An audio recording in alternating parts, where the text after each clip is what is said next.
Hello friends, welcome to the video lecture series of environmental engineering, and in this class we will discuss the chapter number 3, treatment of water.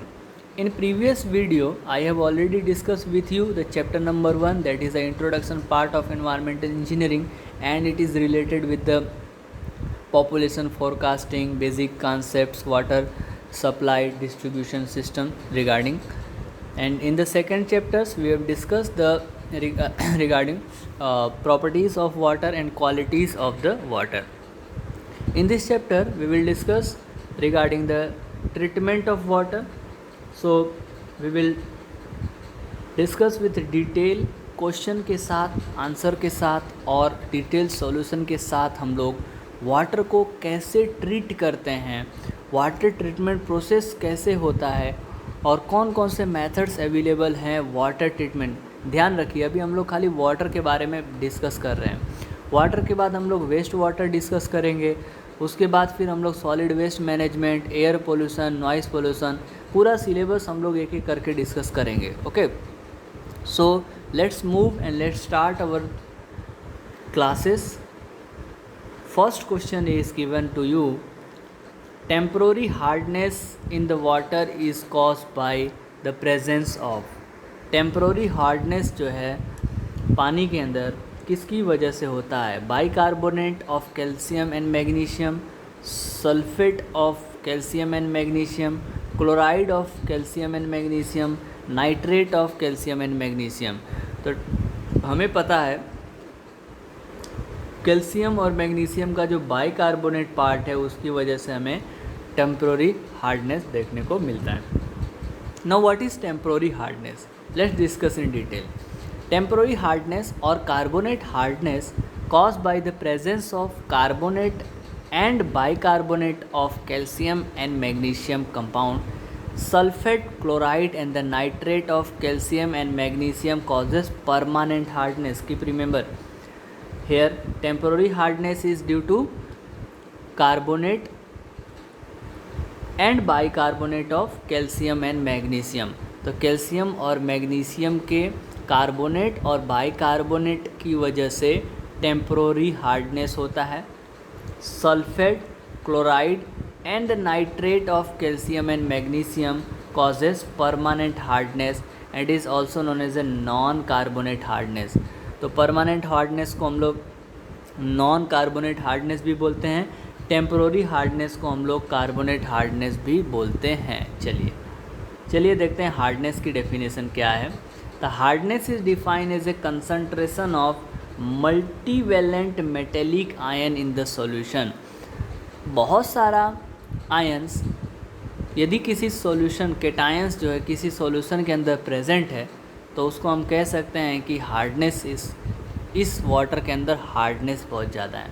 Multivalent metallic cation must abundant in the natural water are calcium and magnesium. तो यदि किसी भी पानी के अंदर calcium और magnesium की मात्रा बहुत ज़्यादा बढ़ जाती है तो हम कह सकते हैं कि इसके अंदर हार्डनेस जो है वो बहुत ज़्यादा आ गया है. अब भैया कैल्शियम और मैग्नीशियम जो है इसका कार्बोनेट और बाइकार्बोनेट वाला जो पार्ट है वो हमें टेम्प्रोरी हार्डनेस प्रोवाइड करता है. ठीक है. Other ion which lead to the hardness, इसके अलावा कौन कौन से आयन हैं? तो iron 2 positive, manganese Mn2 positive, strontium Sr2 positive and aluminium Al3 negative. But these ion are found in the smaller quantity. बाकी बहुत सारे आयन हैं जो हार्डनेस प्रोवाइड करते हैं, लेकिन ये सब जो हैं कम अमाउंट में अवेलेबल हैं. Carbonate hardness is equal to total hardness और alkalinity whichever is less. Carbonate hardness की क्या होगा? टोटल हार्डनेस कितना है या फिर एल्कलिनिटी कितना है, या इन दोनों में से कौन सबसे कम है.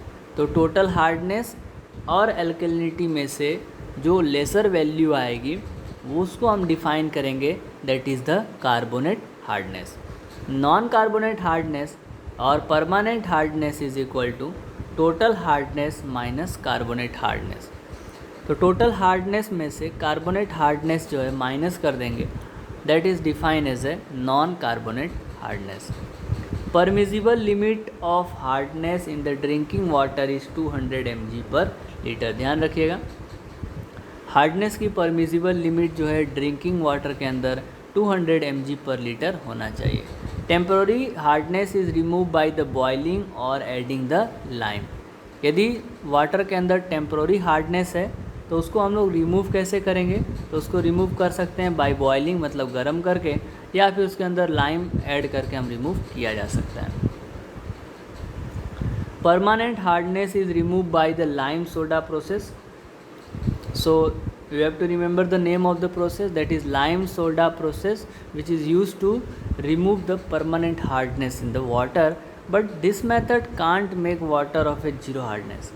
अब ये मेथड जो है जीरो हार्डनेस प्रोवाइड नहीं करता है. Zeolite method of the hardness make the water of the zero hardness. तो याद रखिएगा, यदि पानी को हार्डनेस फ्री बनाना है, जीरो हार्डनेस वाला वाटर आपको बनाना है, तो आप जो है कौन सा मेथड यूज़ करेंगे? आप यूज़ करेंगे जियोलाइट मेथड. ओके, चलिए second question is the pathogen can be kill by. Pathogen किसके द्वारा मरेगा? तो भैया पैथोजन के लिए हम लोग करते थे डिसइंफेक्शन. तो डिसइंफेक्शन कहीं यहाँ पे दिख नहीं रहा है, तो answer okay sorry chlorination is a process of disinfection. Okay, chlorination करते हैं भाई. डिसइंफेक्शन का तो एक प्रोसेस होता है ना क्लोरीनेशन, जिसके अंदर पैथोजन को किल किया जाता है, और जो हार्मफुल पैथोजन है वही किल होता है, वो भी ध्यान रखना. तो answer is B, that is chlorination. Pathogen can kill by the chlorine. Water chlorination is a process of adding the chlorine Cl2 और hypochloride ion in the water. Chlorination का मतलब क्या है कि पानी के अंदर क्लोरीन डाल दो, पानी के अंदर क्लोरीन डाल दो, that is known as a chlorination. या फिर हाइपोक्लोराइड आयन, क्लोरीन का ही एक पार्ट होता है, उसको ऐड कर दीजिए आयंस के फॉर्म में, तो इसको हम लोग बोलेंगे chlorination. This method is use to kill the certain bacteria and other microbes in the tap water as a chlorine is highly toxic. Chlorine बहुत ज़्यादा टॉक्सिक होने की वजह से ये क्या करेगा? बैक्टीरिया को किल करेगा. Chlorination is use to prevent the spread of water borne disease. पानी की वजह से कोई बीमारी ना हो, पानी की वजह से कोई बीमार ना हो, जैसे कि cholera, diarrhoea, dysentery and typhoid, इन सभी से बचाने के लिए हम लोग अपने वाटर को क्लोरीनेशन करते हैं. Now what is meaning of nitrification? The nitrification का मतलब क्या है? Is a biological oxidation of ammonia और ammonium to nitrate follow by the oxidation of nitrate to nitrite. अब नाइट्रेट से नाइट्राइट का बनना, ठीक है, बायोलॉजिकल ऑक्सीडेशन ऑफ अमोनियम और अमोनियम टू नाइट्रेट, अमोनिया का नाइट्रेट में कन्वर्ट होना, उसके बाद वापस से ऑक्सीडेशन होकर नाइट्राइट से नाइट्रेट बनना, ये जो प्रोसीजर है उसको हम लोग बोलते हैं nitrification. Nitrification is the aerobic process. Aerobic process क्या होता है? जिसके लिए ऑक्सीजन की ज़रूरत पड़ती है. ऐसे प्रोसेस जो ऑक्सीजन के प्रेजेंस में होते हैं उसको हम लोग बोलते हैं aerobic process. Perform by the small group of autotrophic bacteria और एर्चियास. तो NH3 मतलब अमोनिया जो है ऑक्सीजन के प्रेजेंस में बनाता है NO2 नेगेटिव, मतलब नाइट्राइट बनाता है, फिर NO3 नेगेटिव नाइट्रेट बनता है. नेक्स्ट इज डी नाइट्रिफिकेशन का मतलब क्या है? The process in which nitrate gets converted into the nitrogen is term as a denitrification. अब भैया नाइट्रेट जो है वो कन्वर्ट हो रहा है किसके अंदर? नाइट्रोजन गैस के अंदर. तो इस प्रोसेस को हम लोग बोलते हैं डी नाइट्रिफिकेशन. ठीक है, चलिए question number 3. The amount of standard soap solution required to obtain a permanent leather with a water sample of known volume with a constant shaking determine the total hardness in Dr. Clark process, Heather process, Williams process, Durkheim process. The answer is B, Henner process. Answer is B, Henner process.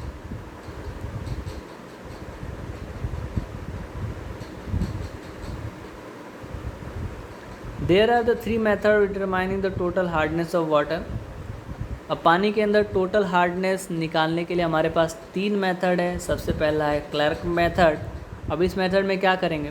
This method is based on that hardness producing substance react with the soap and form the insoluble compound before leather is produce. अब उसमें क्या करते हैं कि soap solution के साथ जो पानी रिएक्ट करता है और उसके बाद सोप जो इनविजिबल हो जाता है, इस मेथड के ऊपर वर्क करता है Clark method. Hence the total hardness is found by determining the standard soap solution required to obtain a permanent lather with the water sample of known volume with the constant shaking. मतलब पानी के अंदर एक soap solution मतलब साबुन का एक solution बना के अंदर ऐड किया जाएगा, उसके थ्रू जो है हार्डनेस जान पाएंगे हम लोग. This method is obsolete sorry. This method जो है वो पुराना मेथड हो गया, अभी हम लोग यूज़ नहीं कर रहे हैं. दूसरा है हैनर method.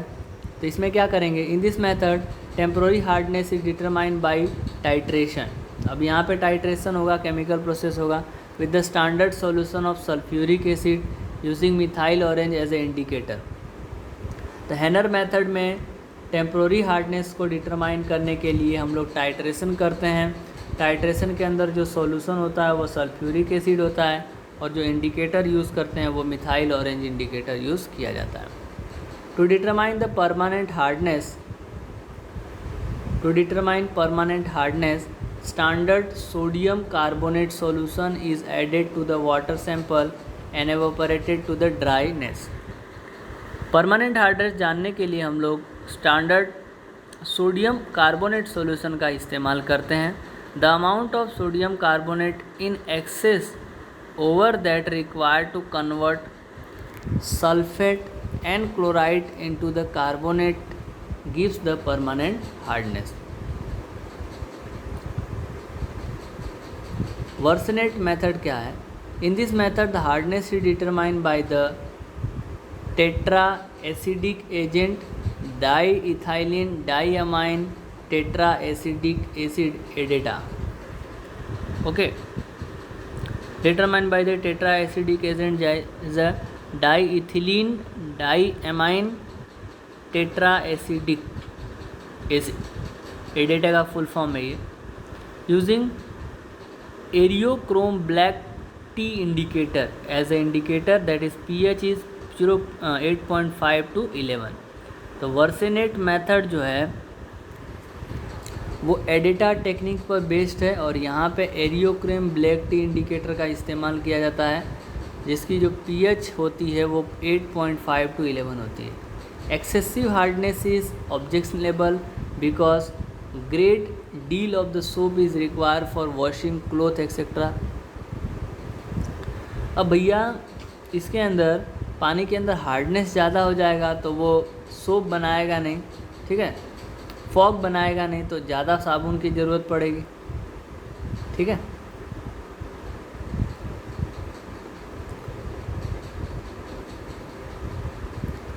Scale is formed in the boiler and hot water heating system.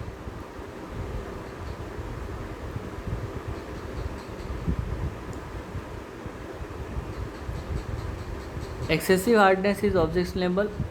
क्यों? एक्सेसिव हार्डनेस जो है वो हमें रिमूव करना चाहिए. तो पहला मैंने बताया कि सोप जो है ज़्यादा यूज़ होगा पानी के अंदर क्लोथिंग वॉश यदि आप कपड़े धो रहे हैं. तो सेकंड क्या है? The scale is form in boiler and hot water heating system. Corrosion and incrustation of the pipeline and the plumbing fixes. Corrosion हो सकता है, ब्रस्टिंग प्रेशर की वजह से पाइप जो है वो क्रश हो सकती है, टूट सकती है. तो इसके लिए हमें जो है पानी के अंदर ज़्यादा हार्डनेस नहीं रखना है और एक्सेसिव हार्डनेस को ज़्यादातर करके रिमूव करना है. Question number 4. In A sedimentation tank surface area is of more important than the capacity Depth is more important than the surface area. Capacity is more important than the surface area, and surface area, capacity and the depth and equivalent important. The answer is, remember that option B is correct. The depth is more important. Depth is more important than the surface area. For the sedimentation tank is used to sediment the particular dissolved solid, total dissolved solid, suspended solid, it all to sedimentation tank जो है उसके लिए use होता है, और इसमें depth जो है वो इम्पोर्टेंट पार्ट होता है. Sedimentation is a natural process by which solid with the higher density, अब इसमें जो हाई डेंसिटी के सॉलिड होंगे वो नीचे बैठ जाते हैं. Then the fluid in which they are suspended settle under the action of the gravity, मतलब ग्रेविटी के मेथड से वो तुरंत क्या हो जाएंगे, नीचे सेटल डाउन हो जाते हैं. For a given discharge with increase in the surface area Q upon BL result in the increase in the efficiency of sedimentation tank for the removal of the particle. अब discharge बढ़ाकर with increase in the surface area बढ़ा के यदि हम लोग discharge बढ़ाएंगे, surface area भी बढ़ाएंगे, तो हम लोग सेडिमेंटेशन की इफ़िशियंसी को भी क्या कर सकते हैं, बढ़ा सकते हैं. Efficiency of an ideal sedimentation tank is equal to Vs upon V naught into 100. Vs is the settling velocity and V naught is the regular velocity multiply 100. Theoretical depth does not have any effect on the efficiency of the. Theoretically यदि बात करें तो depth जो है वो कुछ भी effect नहीं करता है for the tank efficiency. Settling velocity of the discharge particle can be calculated by the Stokes law. Vs is equal to gamma s minus gamma w upon 18 d square mu. You have to remember d square upon 18 mu bracket में gamma s minus gamma w, where the Reynold number is less than 1, जहाँ पर Reynold number जो है वो 1 से भी क्या होता है, छोटा होता है. Vs is equal to gamma s minus gamma w into D square upon 18 mu. Gamma S जो है वो यूनिट वेट है वाटर पार्टिकल का, unit weight of particle.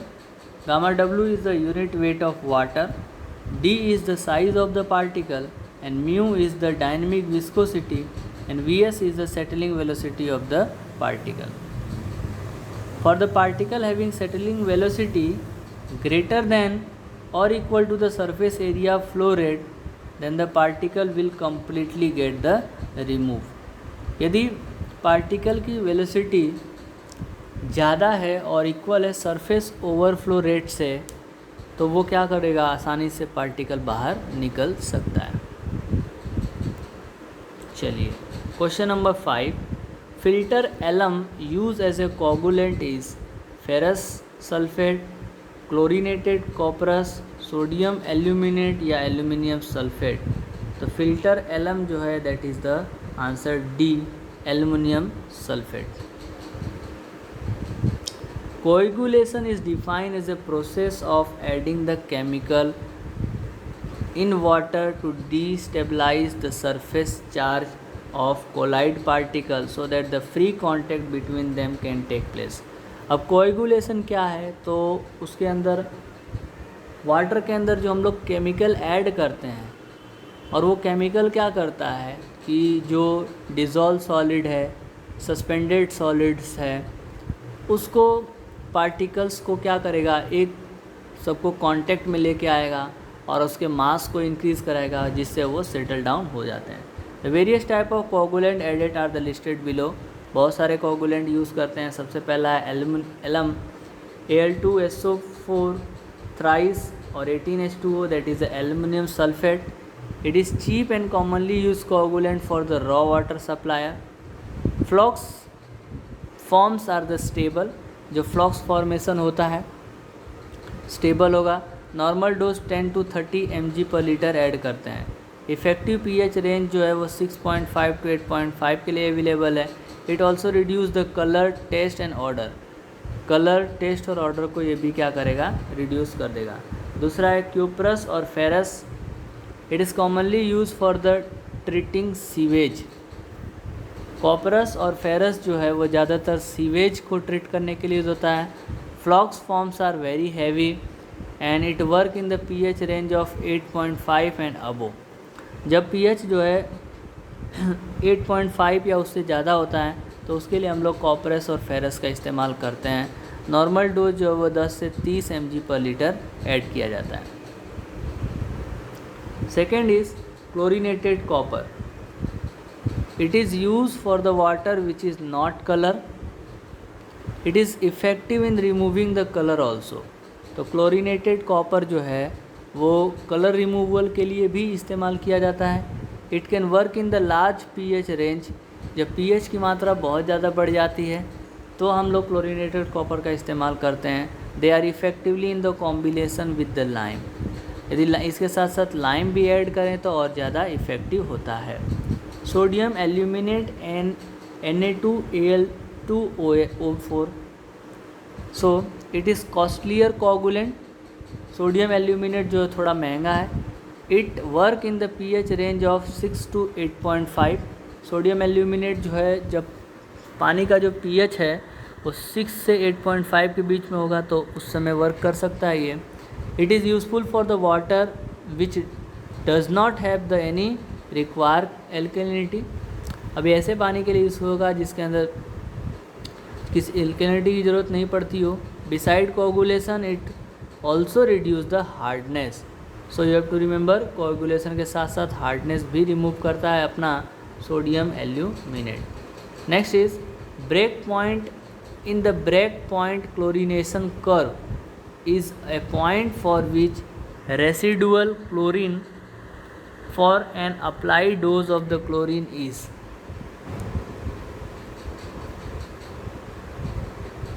maximum, minimum, zero and in the stage when the chlorination of the water should be stopped. तो answer is D, in the stage where chlorination of the water should be stopped. Break point क्या है? The break point is a point at which chlorine demand has been totally satisfied. अब ऐसा point आ जाता है जहाँ पे chlorine का जो डिमांड है वो पूरा का पूरा यूज़ हो चुका है, मतलब अब इसके बाद क्लोरीन की ज़रूरत नहीं है। Chlorine has reacted with all the reducing agent organic and ammonia in the water. After this point whatever chlorine is added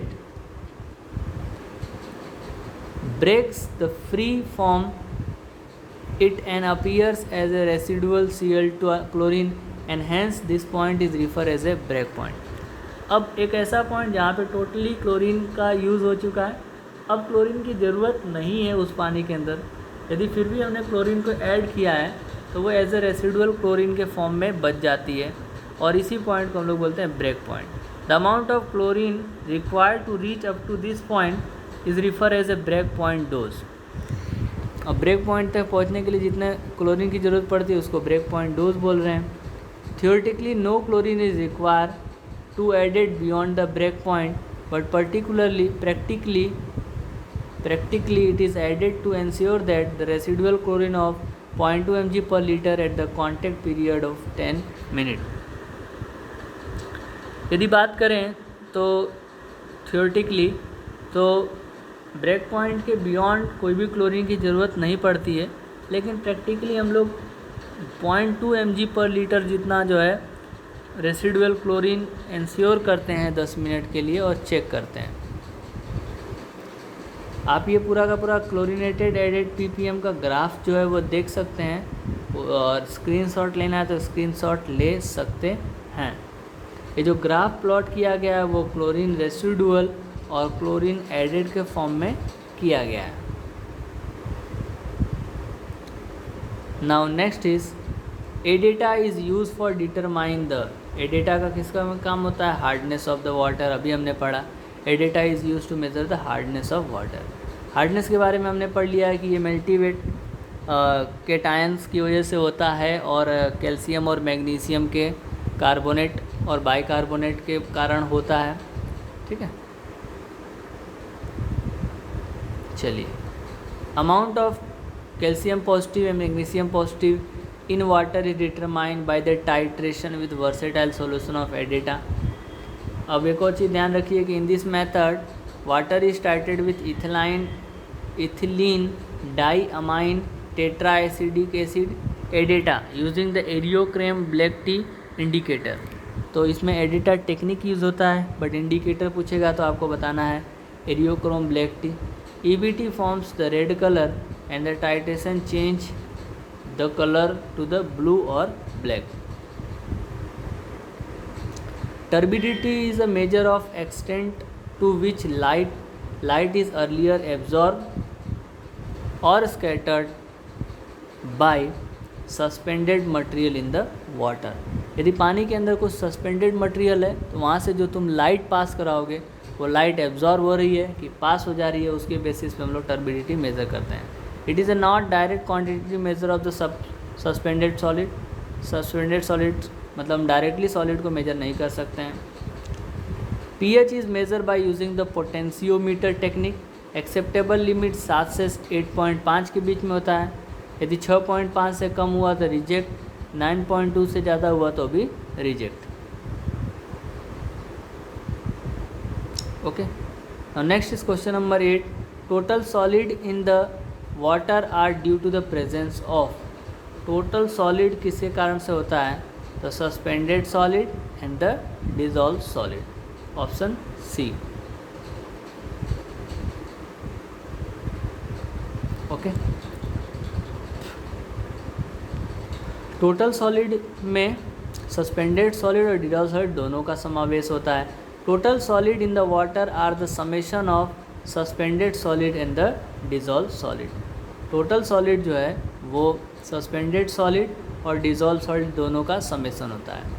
suspended solid in the water is a physical water quality parameter as it is not chemically bonded by the water molecule. Dissolved solid is a chemical water quality parameter as dissolved solid is chemically beyond the water molecules. Now question number 9. Particle intended to remove the continuous flow water sedimentation tank should have the settling velocity. Particle intended to be removed continuous flow water sedimentation tank should have the settling velocity means जो sedimentation tank है वहाँ से particle continuously flow करके निकल रहा है तो settling velocity कितनी होनी चाहिए? More than the surface loading rate of the tank, less than the surface loading rate of the tank, equal to the horizontal velocity and the none of the above। तो answer इसका question number 9 का answer is a. Answer इसका जो है वो ए हो रहा है कि मोर than the surface loading rate of the tank. Surface loading rate of the tank. Okay, चलिए। Any particle having the size such as settling velocity is greater than equal to the overflow rate of the tank get removed by the 100%. Okay, चलिए question number 10 की बात करते हैं। Disinfection of the drinking water is done to remove. Disinfection किसके लिए use होता है? तो बैक्टीरिया रिमूव करने के लिए होता है, याद रखिएगा। बायोलॉजिकल प्रोसेस है, डिसइंफेक्शन बैक्टीरिया को रिमूव करने के लिए होता है। The process of removal of disease causing micro organism from the water is refer as a disinfection. Process of removal of disease, जो डिजीज़ है उसको रिमूव करने के लिए यूजिंग द माइक्रो ऑर्गेनिज्म की मदद से, तो इस प्रोसेस को हम लोग बोलेंगे disinfection. The process of removal all type of microorganism is referred as a sterilization। अब सभी यदि खाली डिजीज़ कॉजिंग ऑर्गेनिज्म को रिमूव करेंगे तो उसको हम लोग बोलेंगे disinfection. All type of micro organism को यदि रिमूव करेंगे that is known as sterilization. Doing sterilization means disinfection is also done. यदि आपने स्टरलाइजेशन कर दिया तो डिसइंफेक्शन भी हो गया समझिए. Doing disinfection does not means the sterilization is done. अब दोनों वॉइस वर्सन नहीं हो रहे हैं. द मेथड ऑफ डिसइंफेक्शन, तो एक है फिजिकल मेथड, दूसरा है केमिकल मेथड. फिजिकल में बॉइलिंग कर दो, अल्ट्रावायलेट रेस पास करवा दो. केमिकल मेथड में oxidizing agent Cl2 Br LO3 KNO4 and H2O. Metal ion Mg और Cu. alkalis and the acid. determination to the pH is greater than 11 और pH is less than 3. Alkalis के लिए pH 11 से ज़्यादा होगा तो उसके लिए हम यूज़ कर सकते हैं, और एसिड के लिए यदि pH 3 से कम है तब. ओके चलिए नेक्स्ट है permanent hardness of the water can be remove by. Permanent hardness जो है वो जियोलाइट प्रोसेस से कर सकते हैं, जिसको जीरो हार्डनेस भी बोलते हैं. अब जियोलाइट प्रोसेस क्या है? जियोलाइट इज़ ए नेचुरल और सिंथेटिकेशन और base exchange hydrated silicate of aluminium and the sodium. Zeolite एक नेचुरल सिंथेटिक कीटायन है या बेस है, base exchange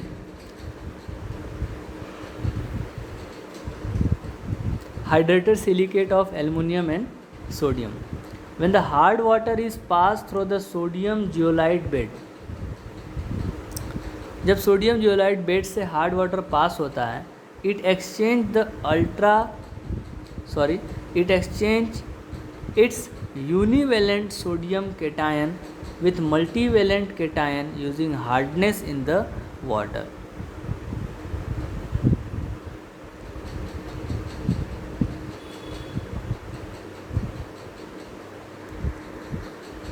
Thereby removing the hardness and get itself converted into the extracted zeolite, which is further regenerated by passing 5 to 10% brain solution it before carrying out the treatment of water.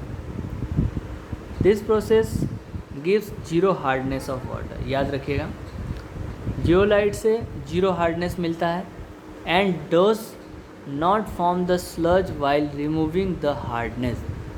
इसके अंदर sludge का formation भी नहीं होता है जब यह hardness को रिमूव करता है. द प्रोसेस बिकम कॉस्टली, थोड़ा महंगा है. Iron and manganese is also present in the water, such as iron and manganese zeolite cannot be regenerated. Alum is used as a coagulant for destabilization of the charged colloid particle. Lime is effective in the removal of temporary hardness, and soda ash is effective in the removal of permanent hardness. तो lime जो है वो temporary hardness के लिए use किया जाता है, soda एश जो है वो परमानेंट हार्डनेस के लिए यूज़ किया जाता है. Chlorine is use for the disinfection. The ratio of the discharge and the plan area of a continuous flow type settling tank is known as. Ratio of the discharge and the plane area of a continuous flow type settling tank is known as surface loading, overflow rate या all of the above. The answer is all of the above. Okay, चलिए let's see the quantity V naught is equal to Q upon BL is called as a surface overflow rate. Q is the discharge, BL is the plane area. Surface loading, overflow rate and the overflow all are the same quantity. Surface loading की बात करें, overflow rate की बात करें या overflow all की बात करें, ये सब एक ही पैरामीटर है.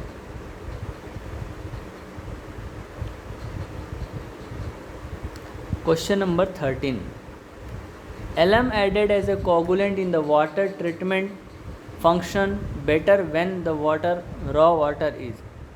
भैया जब एलम हम ऐड करते हैं तो कब ऐड करते हैं, तो when the option B is correct, alkaline with high turbidity. यदि अल्केलाइन है पानी और टर्बिडिटी ज़्यादा है तो हम जो है as a alum as a coagulant add कर सकते हैं। Alum react with alkalinity present in the water and lead to the formation of sticky gelatinous precipitates that is known as a floc. Alum जो है पानी के अंदर रहे एल्केलिनिटी के साथ रिएक्ट करके फ्लॉक का फॉर्मेशन करता है, that is known as aluminium hydroxide AlOH thrice. Aluminum hydroxide attract other fine particle and suspended impurity over its surface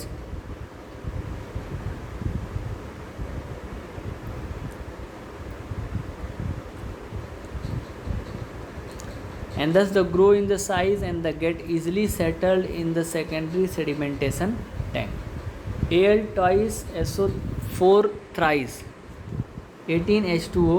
अब ये रिएक्शन ध्यान रखना है आपको।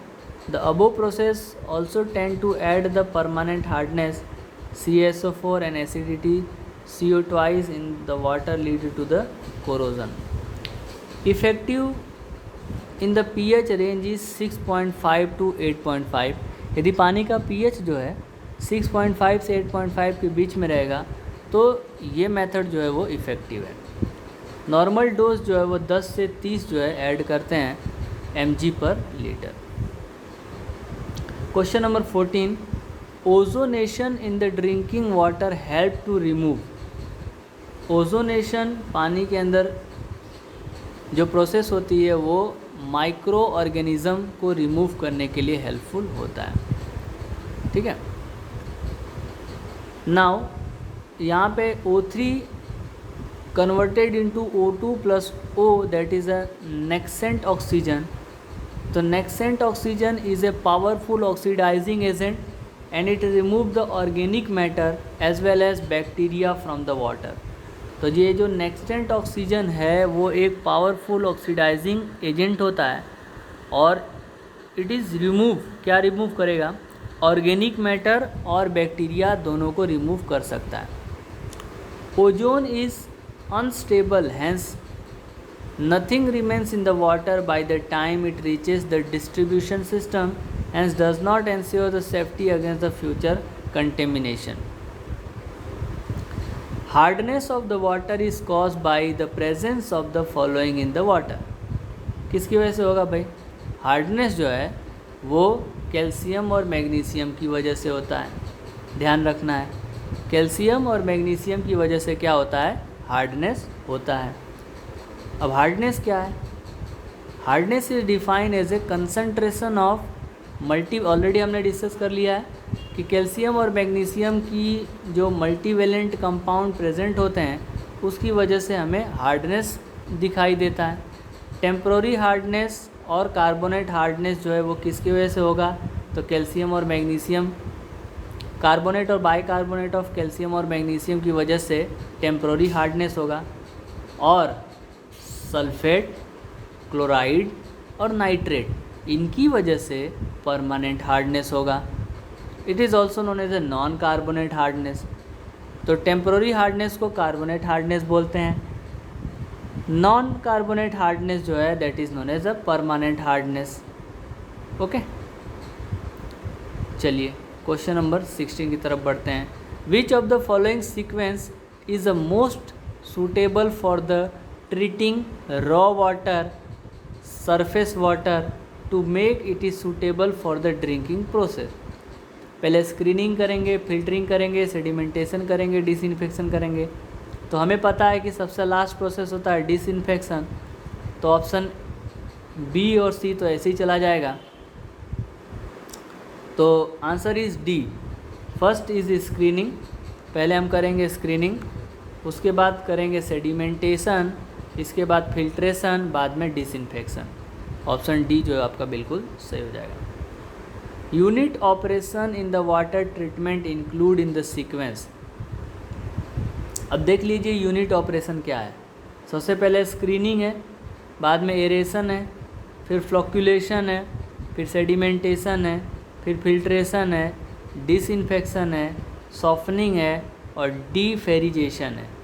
ओके, स्क्रीनिंग सबसे पहला है, एरेशन उसके बाद में, flocculation, sedimentation, filtration, disinfection, softening point and the डीफ्रिजिनेशन।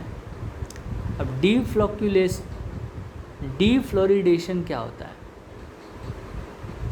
The choice of a particular sequence of treatment unit will depend on the quality of raw water and treated as a water desired. Choice of a particular sequence of treatment, अभी हमें जो है कौन सा treatment use करना है, will depend, किसके ऊपर डिपेंड करेगा कि रॉ वाटर की क्वालिटी क्या है और उसको कितने हद तक हमें वाटर को ट्रीट करवाना है। Hence, the correct sequence of the treating raw water to make it suitable for the drinking process is, first is screening, sedimentation and filtration, then after the disinfection. Now, next is question number 17. Which of the following is result of disinfection of the water? अब disinfection से हम लोग क्या करेंगे, तो जो harmful bacteria है, pathogen है, उसको हम लोग किल करेंगे।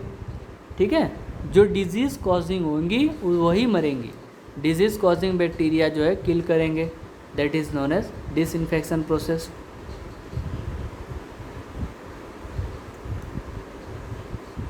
अब डिसइंफेक्शन में be define as the process of destruction और inactivation of harmful microorganism in the water either by the physical process or the chemical process।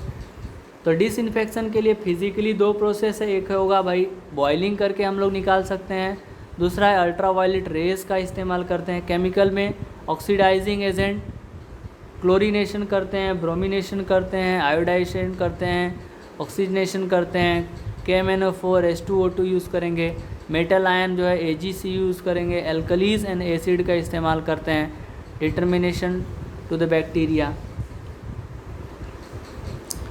Grit removal is done by the grit chamber and the grit devices.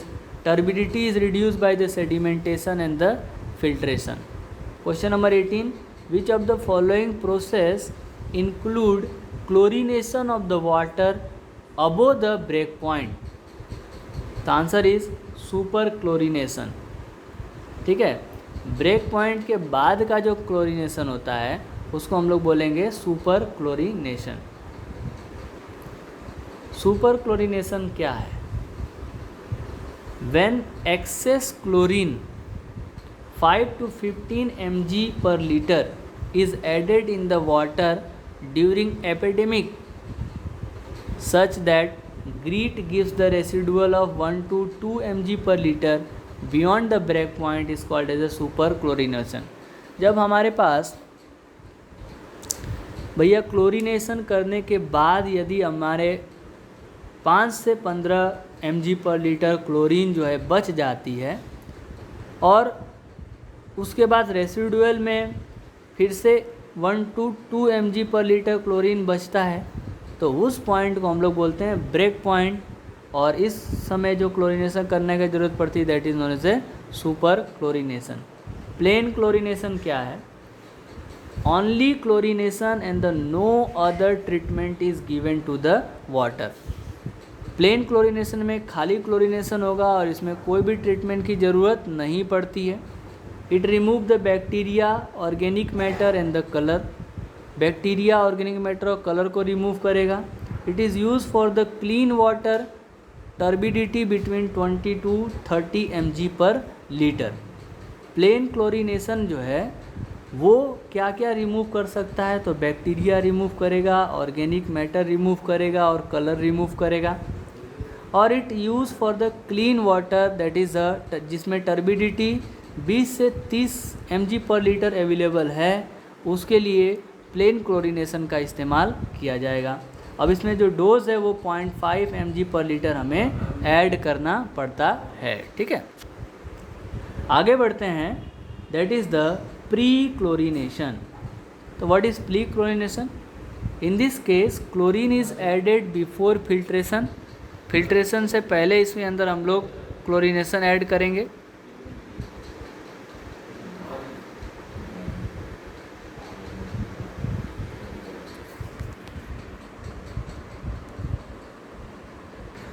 तो हम लोग discuss कर रहे थे pre chlorination, और pre chlorination में क्या होता है कि ये मेथड के अंदर chlorine is added before filtration और rather than the before sedimentation and the coagulation.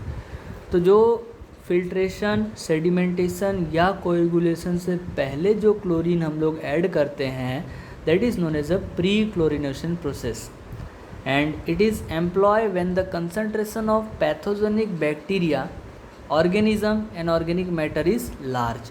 यदि बहुत ज़्यादा उसके अंदर हार्मफुल बैक्टीरिया है, पैथोजेनिक बैक्टीरिया अवेलेबल है, तो उससे पहले उस वाटर को हमें प्री क्लोरीनेशन करने की ज़रूरत पड़ती है। And the next is dechlorination. Dechlorination it is a process of removing excess chlorine. अब हमने वाटर को क्लोरीनेशन तो कर दिया, लेकिन किसी कारणवश यदि उसके अंदर बहुत ज़्यादा क्लोरीन अवेलेबल है, तो अभी हम उसके अंदर से क्लोरीन को निकालने का जो प्रोसेस होता है उसको हम लोग बोलते हैं dechlorination. That is the infected disinfected water before supply to the distribution system. मतलब पब्लिक को ये पानी भेजने से पहले हमें उसके अंदर से रहने वाले एक्स्ट्रा अमाउंट ऑफ क्लोरीन को रिमूव करने की ज़रूरत पड़ती है।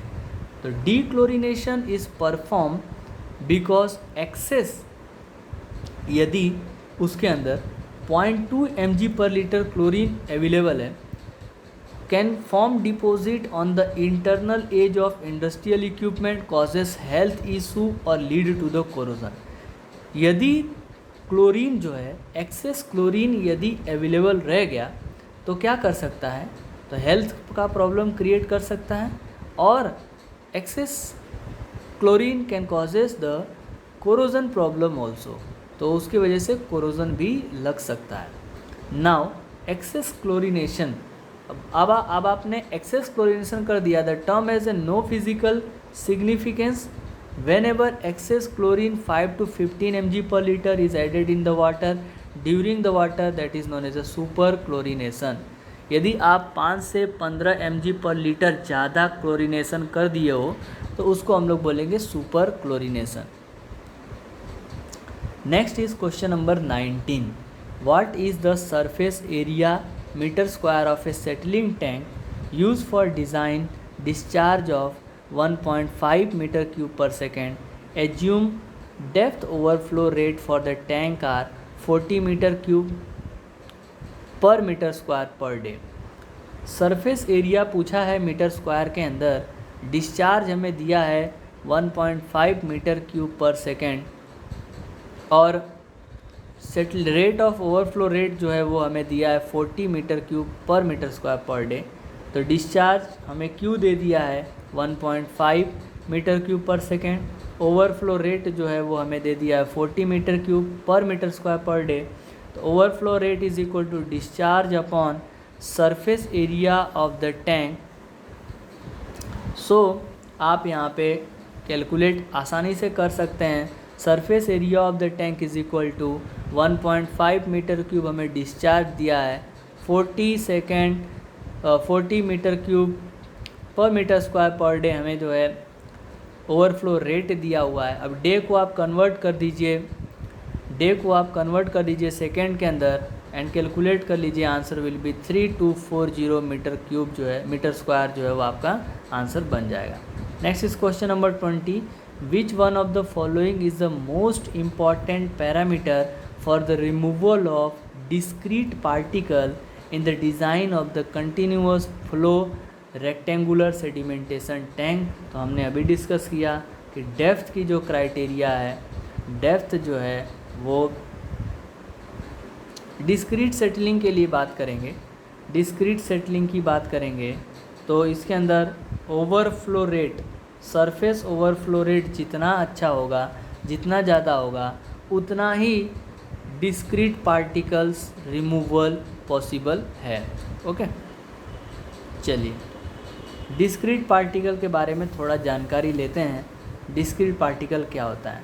टाइप 1 और the discrete settling occur when the particle settle individually and do not interact with each other during the settling, and this is because the concentration of this particle is very low।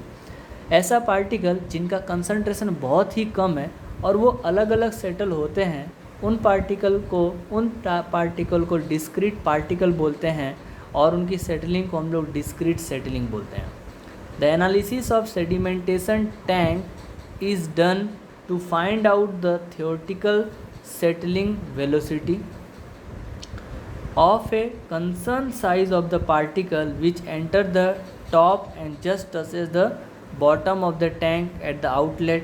This concerned size of the particle remove 100% and the theoretical settling velocity of such particle is called as a surface overflow rate.